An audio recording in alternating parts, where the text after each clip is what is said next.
Chapter 18. They arrived at the port city of Haltagoth 3 days later. The tracker teams had not been able to pick up their scent. Their dogs' noses so full of ash and smoke they couldn't have sniffed out a pork chop right in front of their faces. Approaching along the beach at night, they had found a rotted and abandoned jetty. Ducking underneath, they stashed their gear up in the support beams above the waterline. They retained their daggers and other weapons they could keep concealed about their bodies. Solinari was a thin sliver in the sky, barely casting any light for the town watch to see by. Creeping along a sea wall slick with algae, they came upon a gaping storm drain. As the fumes wafted out, their noses crinkled in unison. "Are we really going in there?" Everyone assembled nodded their agreement with the question. "You've been away from your farms for far too long if this offends your senses. Breathe deep, lads. The air is full of vitamins." Hitch stepped forward, quickly disappearing into the inky blackness of the tunnel, his boots making squelching sounds in the foul water. They paused for a moment, looking to each other, before they heard the clicking of metal being struck together. The sparks from the tinder flashed brilliantly for a moment, illuminating Hitch. Something was tucked under his arm, sticking straight out, his hands pressed together.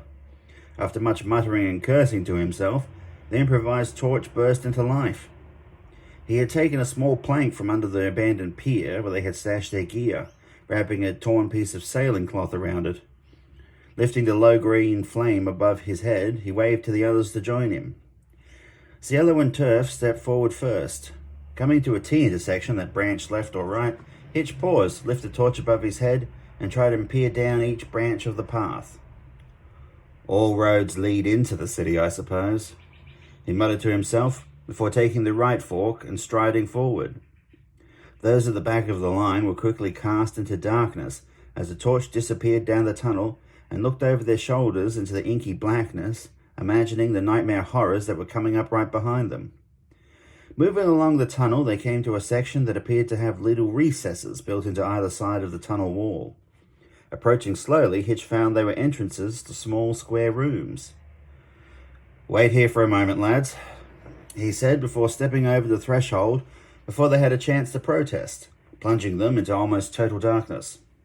Waving the torch around the room, he found the mouldy remains of a straw mattress pressed into one corner. Chains were bolted to the wall that led down to manacles securing a former guest in place. "Here, take this," Hitch said as he passed a new flaming torch to Turf. Stepping past into the room opposite, grateful for the light, he held it up high so everyone could see. The grip of the torch felt good in his hand, smooth and dry. He was confident it would not slip. "Bones?" Turf spat in horror as he jumped back, almost dropping the torch in the process. Hitch had bound some rags around the thigh bone of the skeleton he had found chained to the wall and pressed them into service as a makeshift torch. "Quiet, damn you!" Hitch scolded as he came back into view. "Looks like some prison cells. Nothing much down here except for your new friend Sparky." He laughed as he pointed to the torch that Turf held out at arm's length, like a stick dipped in manure. Turning, he headed down along the tunnel, past the remaining cells, before taking a left at the next fork. Turf herded the others past him. Pausing for a moment, he peered into the darkness beyond the torchlight, sure that he had heard something moving. Shaking his head, he hurried to catch up with the others. "Hey, do you know where you're going, or are you just guessing at this point?" someone called out from the group. No one knew how long they had been traveling for. They were cold, tired, sick of the reeking smells, and the gnawing feeling they were never going to see the sky again. "Of course I don't know where I'm going. I've never been here before," Hitch replied before flashing them a broad smile. "All we need to do is keep heading uphill. Dirty water flows downwards, and we want to go where it has been." Hitch did his best to keep a mental map as he turned this way and that. They had not double-backed on their path so far, but he knew the tensions were high, and it might just be his companion's breaking point. Doing his best to keep a positive attitude, he was secretly worried, too, and doubted how much longer his light would hold out for. He had searched the rooms they had come across as quickly as he could, always hunting for fuel for their torches. It reminded him of his old adventuring days, and he wished he had more time to make a thorough exploration of the place. Holding up his clenched fist, the group came to a halt. Kuluana. They froze as they heard the rhythmic chanting somewhere in the distance. Kuluana. Their hair stood up on the back of their necks, goosebumps prickling their skin. The tunnel ahead curved to the right, water flowing past in a channel beside the walkway. Hitch contemplated going back for a moment, but knew they must press on if they wanted to see the surface soon. Slowly they started creeping forward. Tanagesh. The voices kept chanting, repeating the new phrase over and over. Light danced on the wall up ahead, and they quickly smothered their torches. Tanagesh. Hitch's heart was hammering in his chest, but he set his face in a determined expression and kept moving forward. Shiyashtag. Their voices started to rise higher and higher as they started to reach the crescendo of their ritual. Shiyashtag. A crack in the opposite wall came into view as they followed the curve of the path. As they approached, it grew wider and wider to reveal a room beyond. Blazing torches hung in sconces on the walls, their flames flickering and dancing. Black-robed figures swayed side to side as they stood in a circle, gazing down at something in the center of their midst. Dunurak. Hitch kept moving past the awful sight, freezing at the sound of the chanting, suddenly stopped. Turning back, he saw the others were frozen in place, unable to look away as a reptilian hand lifted a curved dagger slowly into the air. Ah! A scream ripped the air, causing everyone to jump and knock into each other as the sound continued to echo off the walls and fade into the distance. Fumbling with his torch, Hitch ran ahead as he pulled out his flint and steel, striking them together. Showers of sparks flew at the torch head, but winked out harmlessly without catching.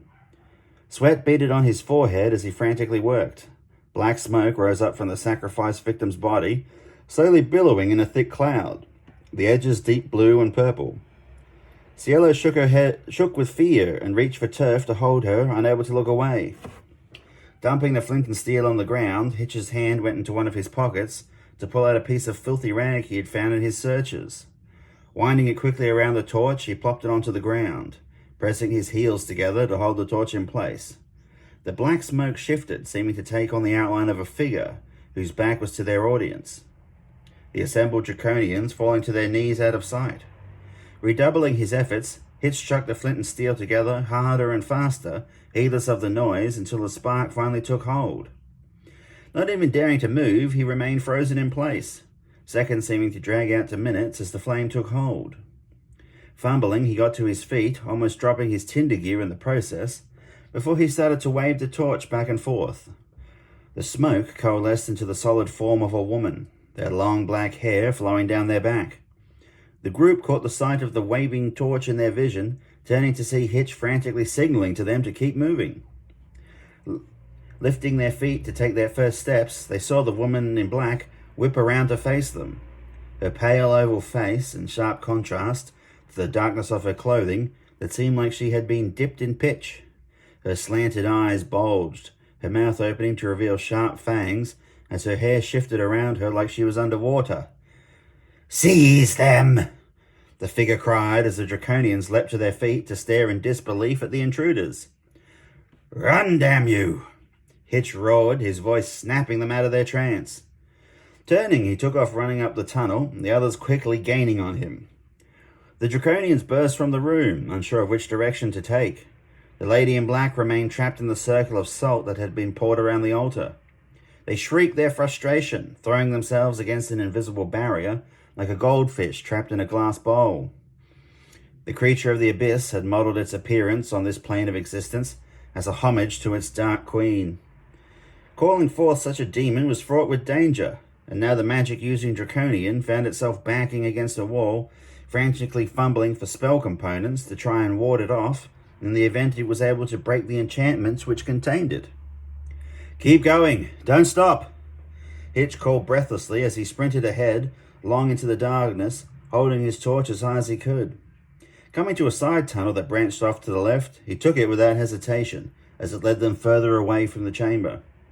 Pausing on the corner, he waited for the others to pass him, handing his torch to Cielo to take the lead as he drew his daggers and took up the rear guard. Their lungs burned, their hearts pounded in their chests as cries of the creature echoed behind them, waiting any second for the lizard men to burst out and block their path ahead. Here, look! Cielo cried as she spotted a slit of the night sky ahead. Coming to the end of a tunnel, they found iron brackets bolted to the wall to form a ladder, a stream of water pouring down beside it. Waving the others ahead, they began to climb frantically up to the next level, where they were greeted with a round tunnel mouth only a few feet long, which was open ground and clear skies. They rushed forward, bursting out onto the abandoned side street. Hands reached down to pull the next person the last few feet up onto the ledge. "Where's Hitch?" Cielo cried out as the last person started to climb the ladder. Looking up, she saw faces looking down, hands eagerly reaching out to help pull her up when she got into range. She looked back down the tunnel, praying to see Hitch appear from the darkness. Come on, there's no time," someone pleaded to her from above. Others had already started to stray from the sewer entrance and were looking around frantically, expecting to see a town watch come storming around the corner any minute. They hissed at each other, arguing they should leave right now. They all had wives and children to return to, they reasoned. Bracing herself, Cielo took off running with the torch back down the tunnel. "Leave them, let's go," someone called out. They got to their feet and started heading away from the sewer entrance until the wheels of a nearby wagon started to squeal in protest. Having been left out in the weather for too long, the swollen timbers and rusty iron brackets had almost rendered it immobile. Turf was straining to move it along. Puzzled, the others did not know what he was trying to achieve, but raced over to help. Broken barrels rattled in the flatbed of the wagon as they propelled it to the gaping black maw of the tunnel that looked like it would vomit forth the foulest creatures of the abyss any minute. Sprinting forward, Cielo saw something hunched over in the torchlight up ahead. Skidding to a halt, she reached down and hooked an arm under Hitch. He was breathing heavily, his daggers still gripped in his balled fists. "Come on, Hitch, please," she begged as she squatted down, using her legs to lift him off the floor. Her muscles burned, a shoulder threatening to pop out of its socket for a moment, until she felt her burden lighten and as Hitch started to rise under his own power. They clung to each other, stumbling toward the end of the tunnel. "Turf, help!" The wagon almost in place, Turf raced round to look down, spotting Cielo and Hitch. Hearing the sound of running feet getting closer, she turned and brandished the burning torch, pulling a thick-bladed knife from her belt. Hitch turned to give her a go ahead, but found himself being lifted into the air. Turf reached down and, gripping Hitch by the back of his collar, managed to haul him up onto the landing with a side-splitting effort. Falling into a heap, he had time to spin himself around before he saw Turf reaching back over the lip out of sight. "There, get her," a raspy voice screeched. Hitch's blood froze in his veins as he dived for the edge, looking down to see Cielo. Turning, she sprung up into the air, clearing the first few rungs, her outstretched hands reaching for Turf's. His hand clamped around her wrist as he hauled backwards like they were in the rowboat on the river. As she came into view, Hitch gripped her free arm and helped lift her clear. Throwing themselves backwards, they pulled her clear a split second ahead of the on-rushing Draconians. Unaware of the wall directly behind their quarry, they slammed into the stone wall. Jaws broke and teeth crunched as they fell to the ground, bleeding and screeching in agony. Stumbling clear of the entrance, Hitch and Turf pushed the wagon into place, wedging it into the tunnel mouth. Torches were thrown into the back before they turned to make good their escape, the dried timbers of the abandoned wagon catching to create a roaring inferno. The Draconians rose unsteadily to their feet, the fire burning brightly above them. Embers floated down as timbers cracked and split in the intense heat. Enraged and in agony, they lifted their wounded brothers and began making their way back through the darkness. It swallowed them as though it were a portal to another dimension, creatures of the abyss returning to its Stygian folds. They shuddered at the thought of returning to report their failure, and conspired to claim that their injuries were the result of a hard-fought battle. The bodies of their victims had been thrown into the churning waters of the channels, what was left of their remains to be belched out into the ocean days or weeks from now. No! The dying screams of the summoner as the demon broke from their containment settled the matter. No need for a cover story when your commanding officer wasn't left alive to hear it. When they reached the surface again, they would report for reassignment.